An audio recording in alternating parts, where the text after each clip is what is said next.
Hello, welcome back to the X-Men Classics review. This is episode number 2, and this one reviewing the second issue of X-Men, or should I say Uncanny X-Men. Yeah, there we go, that's better. Yeah, second issue. This issue is noteworthy for the first appearance of this guy, the Vanisher.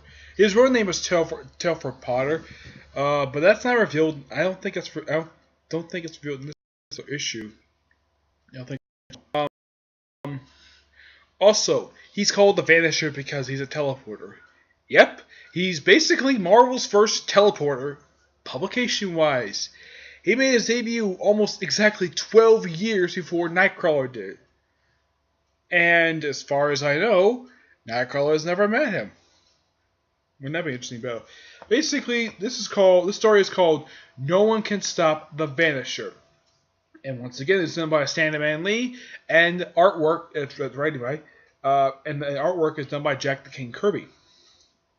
The issue opens up with the 5 X-Men, well, main members anyways, basically doing a training exercise.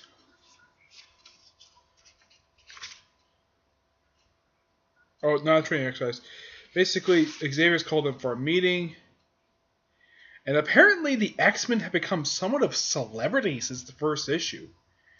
And they just save some lives, do some hero stuff.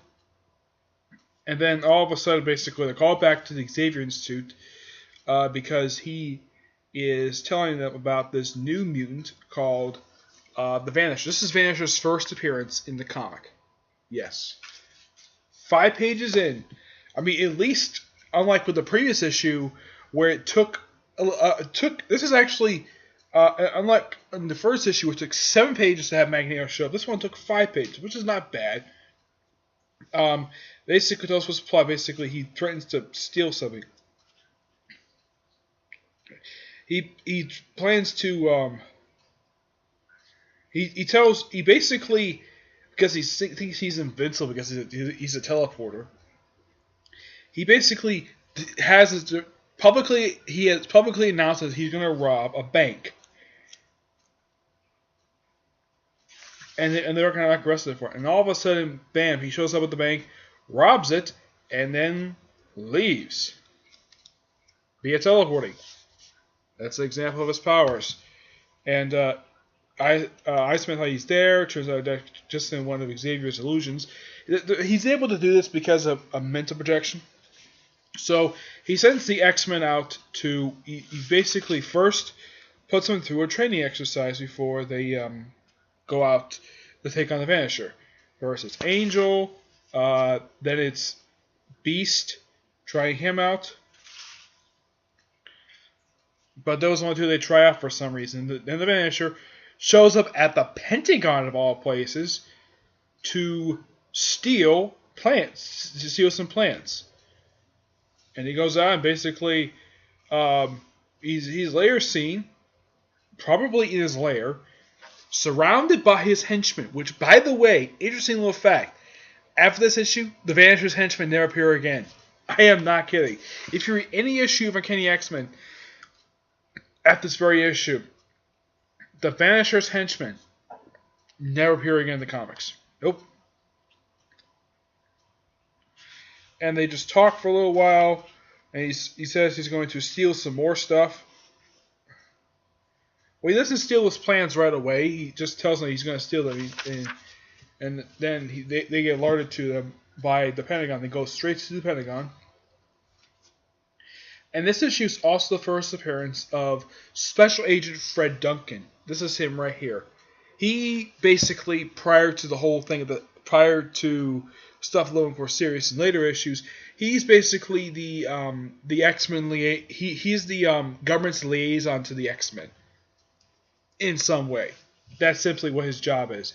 And he has this device, and I said, to contact Xavier telepathically to warn him about the Vanisher, which he does. Tells them that the Vanisher is in Washington, D.C., so they go straight to D.C. Once again, no Blackbird. This time in a helicopter. I'm not kidding, it's a helicopter. Yep, they go straight to the helicopter. and the Vanisher just takes the plans. He just disappears, but he disappears, goes out to the Pentagon, and he runs into the X-Men. Well, all but Angel. Angel swoops up behind him, tries to take the plans, and of course they have a brief scuffle. The scuffle was a little while. He takes out Jean Grey by gassing her. I am not kidding. He takes her out by gassing her. He takes out Iceman by having. He doesn't even. He doesn't even take out Iceman at all. He just. Iceman tries to take him out, and of course they take him. They take her. Well, actually, the X-Men basically made a. They sort of get the reputation wrong because they let the bad guy get away like this, though they got that way in the first issue. And basically, now that the Vanisher has stolen the plans, these top secret plans, he plans to. Wait, this one is how he basically he blackmails the U.S. government to pay him $10 million tax-free government dollars, and this is to prevent him from turning it over to the Russians. I am not kidding about this. And they just talk for a little. X talks for a little while. They're watching the broadcast of this. They and of course the X-Men have a brief fight amongst themselves, which Scott cools down. Then they actually figure out that they actually later on fully reveal on this page that he is definitely a teleporter. That's how he's able to vanish. But actually, it's Fred Duncan who figures it out. And then the Vanisher challenges him. The X-Men challenge the Vanisher to fight on the front lawn of the White House. The Vanisher brings his henchmen, of all things. Yeah. And then all of a sudden, this is something quite weird, though. Apparently, Xavier himself shows up to this particular battle. And he thinks that his plan will not... he thinks that he has no powers. He thinks he's powerless. And he uses his powers to block his teleportation ability. Not only block his teleportation ability, but he also erases his memory. And of course, the henchmen start attacking the X-Men. Of course, the X-Men defeat the henchmen very easily. And after they defeat the X-Men, the army simply arrests the henchmen on the spot. And simply, everything goes fine. So, and the issue ends with simply just Xavier, like, what are they going to do next? Like, they're sort of complimenting him for defeating the Vanisher mentally. Suffice to say, that's it for this issue. Overall, this is kind of a weak issue in some ways. It had some interesting points here and there. The Vanisher was quite interesting of a villain. But the story itself is really just okay at best. But the issue does what it does. It introduces a new villain. I mean, as far as I know, he's the only him and Fred Duncan, the only ones really introduced in this very issue. But Fred Duncan is around for like the first year, like the first like 13 issues, around the first 13 issues, then he's dropped, and he comes back a couple years later. But otherwise, though, excuse me, that's it for the Vanisher. So basically, for this issue, unlike the first issue, I gave it a 10.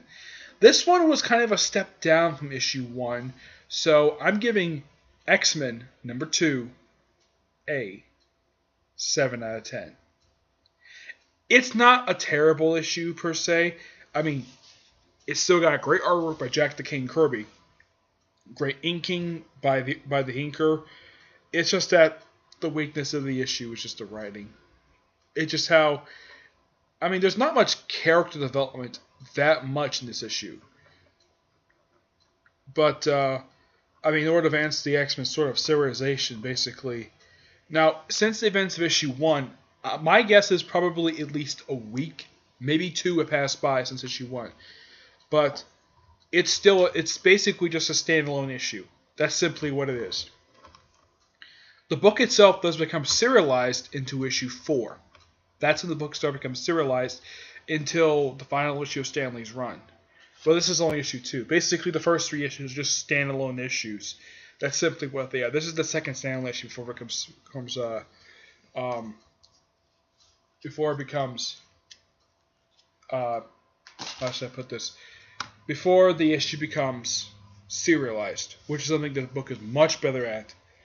But even though it's a bit of a disappointing issue for issue 2, but issue 3 is a bit better because you have a debut of another villain who appears currently in the pages of All New X-Men.